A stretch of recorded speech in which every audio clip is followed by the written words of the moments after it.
I joined the 2025 Epic MegaJam as my first game jam ever. You get 1 week to make a game, at least this is the time they give you. Because my damas decided to join 2 days late. So I was left with just 5 days to make the game. The theme for the jam this year was Here We Go Again. The theme was confusing at first. I didn't know what I was supposed to make out of it. After scrapping around 2 ideas, I came up with something simple. You do something, you fail, you respawn, you do it again, you succeed. Pretty cool if you ask me.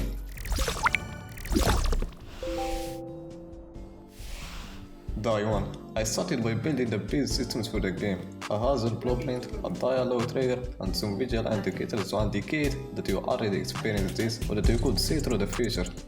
To be honest, I didn't really know what I was trying to achieve with this, but I was in a rush to make something.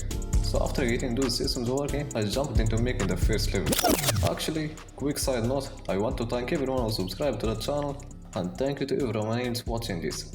Alright, back to the video. So I started with the first level that was supposed to be inside the house. At first, I made it too big, which left me trying to fill it up with props that I obviously didn't have. So I spent some time trying to find some usable free assets in Fab, and I just didn't find any. Since I didn't have a clear vision of what the aesthetics and the style of the game will be, and with little to no progress, Day 1 ends. And I decided to scrap the house level and make it to be the last level. Don't ask me why I did that, trust me, I don't know either. Day 2. I started the day by planning out the actual real first level. The first level would be simple, a tight room with a fan. The fan don't move at first, but when you get close, it suddenly starts spinning and it kills you. Then you race it. That was the plan, so I started building it. While I was working, I decided to use the default grade materials as the game's aesthetic. This is due to not having some cool materials and props that I could use. Disparate situations led to disparate measures, I guess, and soon after, I ran into a second problem. The dialogue system worked by placing invisible boxes around the level. When you walk through one, it triggers a line of dialogue, simple enough, but when you are moving at normal speed, you'd overlap with the next box before the first dialogue even finished. That's because they were placed too close together. So I used another cheap trick to fix this. I made the player's movement slow so it don't reach the next dialogue overlap until the currently playing one is finished. After dealing with all of this, I added a second room to the level. You walk in, the floor starts falling beneath you, and you get teleported to the next level, which I hadn't made yet. And by the way, I made an interaction system which was very buggy and I don't know what's wrong with it. And it is the single thing that took me a lot of time to find a fix for it, which I eventually found in the last die. With that, the second die ends with some cool progress that I'm proud of. Die 3. I started by building the second level. Here is how it works. You are in a room, there is a door, you need to open it for no apparent reason. So you do the classic find the key to open the door thing. When you finally get it to open, there is a light at the end of a tight corridor. You walk toward it, you die, you restart, then a strange lever appears, you interact with it, the light is gone, now you can actually reach the end of the tunnel and move to the next level. To make this work, I needed an interaction system for the key and door. The door was easy, the interaction system, not so much.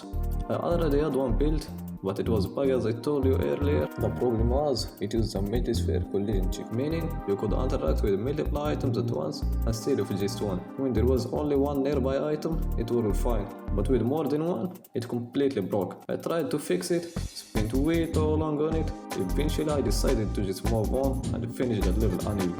After that, I started making the third level, which is just about stairs and a bridge. So I made a stair blueprint that collapses when you step on it, just like the falling floor from the first level. Then I made a bridge blueprint that does the same thing. Once I had those working, I built out the level, nothing special, just like the last two. Also, I got kind of lucky with the time on this jump. It started right when I had a vacation, so I actually had a lot of time to work on the game. And that's the end of Day 3. Day 4.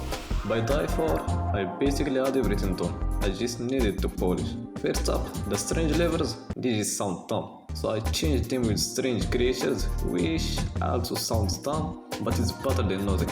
I hopped into Blender, modeled it, added some textures, and threw it into Unreal. It had some issues at first, but I managed to fix them somehow. After that, I just did some polishing, adjusted the dialogues in every level, optimized some of the levels, added sound effects and added better lighting to the stairs level since it didn't have any. I tested the game a lot in the process to see what is working and what's not. Then I worked on the main menu. I made a level and dropped our player into it, then added some animations using the controller rig to make it look polished.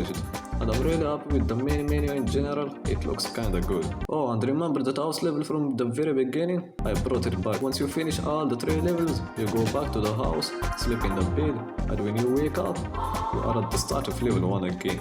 You can call it cheap, you can call it genius, either ways, it proves that sometimes cheap tricks actually work. And finally, somehow I managed to fix the interaction system. I don't even remember how we did it, but it's fixed now. High 5. I started by adding more characters to the main menu, each one doing their own thing to make it feel more alive. Then I made an animation for the game title. When you finish the game and go back to the main menu, it changes from almost there to never there. I feel pretty proud of that when I made it. After that, I designed a custom logo for the game in Photoshop, did some final polishing and uploaded it to it. Then I submitted the game to the jam. I uploaded the game 1 day before the deadline, because apparently they extended the jam by 1 extra day. So I technically could work more on the game, but I refused to do so, since I was getting bored of the game pretty quickly. The relief I felt was huge.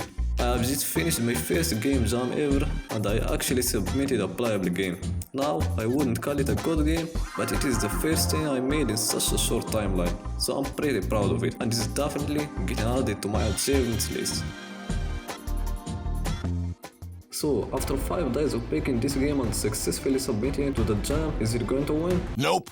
It's a bad game with zero enjoyability, but goddamn I'm proud of it. I learned a lot from this experience. The most valuable lessons you might ask, having a clear plan and goal in mind for your game. Take the levels and concept. To this day, I don't even know what the game is about. It's just random. The second thing I learned is to know what to prioritize. Remember that interaction system bug I mentioned? It only appeared if there were more than 2 interactable objects near you at once. A scenario that literally never happens in this game. So I wasted time trying to fix it. I guess that makes me dumb. If you are still watching, thank you man. This means a lot to me. And if you are interested in the channel, there might not be any videos in the near future. I've uploaded 2 videos before this one, and this is the third. All of them were recorded months or even years before they were uploaded. I just edited them, put them out, because I wanted to share my progress with you. That's really what this channel is about, documenting my progress, the ups, the downs, the dumb mistakes I make, which apparently I make a lot of them.